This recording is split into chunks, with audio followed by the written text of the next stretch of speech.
Three sides of a right triangle are in AP. If area of the triangle is 24 centimeter, find shortest side of triangle.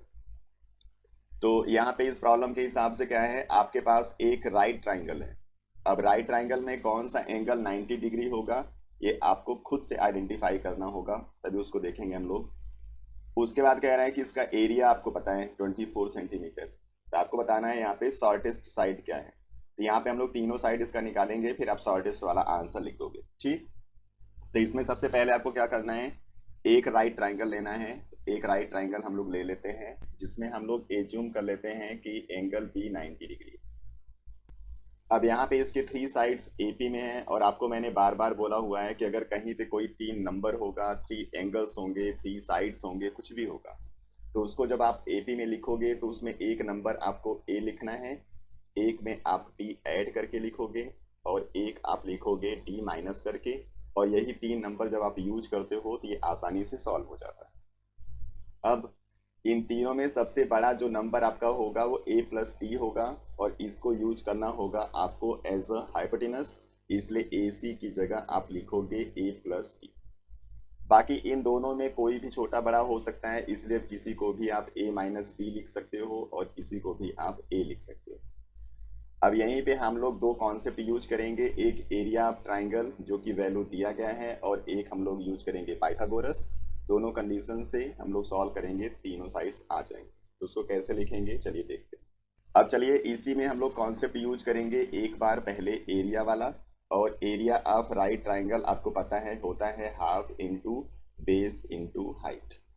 Area 24 दे रखा है, half into इस triangle का base है ए और height है ए minus T. इसको solve करोगे तो आ जाएगा आपको ए माइनस बी इक्वल टू 48। ये पहली कंडीशन।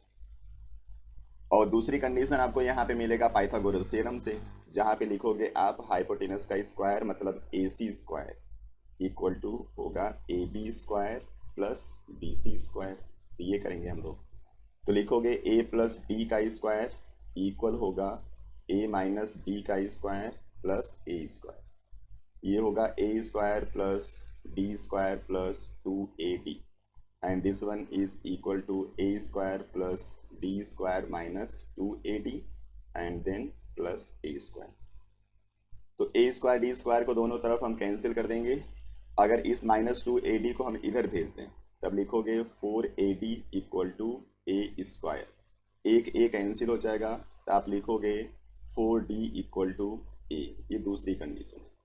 ठीक, अब ए की जगह 4d अगर हम पहले कंडीशन में यूज कर लें तो हमको d मिल जाएगा। ठीक है, तो दूसरी कंडीशन से a इक्वल टू 4d हम फर्स्ट इक्वेशन में यूज करेंगे, तो आप लिखोगे 48 इक्वल टू हो जाएगा, a की जगह हमने 4d लिख दिया, 4d अंदर हो जाएगा यहाँ पे 4d माइनस डी, तो 4d इंटू हो जाएगा 3d मतलब 12d स्क्वायर इक्वल टू 48 है, तो d स्क्वायर हो जाएगा 4 और d हो जाएगा 2, तो d की वैल्यू हमको 2 मिल गया है।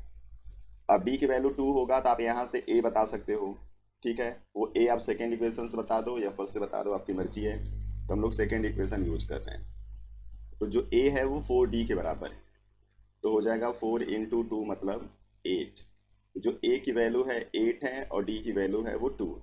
तो अब तीनों साइड लिख लो, तो एक साइड आपका तो हो जाएगा 8, ये वाला साइड हो जाएगा आपका 8 प्लस 2 मतलब 10, और एक साइड हो जाएगा 8 माइनस 2 मीन्स 6। तो ये तीन साइड हो गए 10, 6 और 8। तो आपसे पूछा हुआ है सबसे शॉर्टेस्ट साइड कौन सा है, तो शॉर्टेस्ट साइड आपका होगा 6 सेंटीमीटर। तो आप आंसर लिखोगे यहाँ पे 6 सेंटीमीटर, और ये हो जाएगा आपका आंसर। इस तरीके से इसको हम सॉल्व कर देते हैं। ठीक, तो चलिए नेक्स्ट वीडियो में फिर आते हैं किसी दूसरे प्रॉब्लम के साथ। तब तक पढ़ते रहिए, अपना ख्याल रखिए।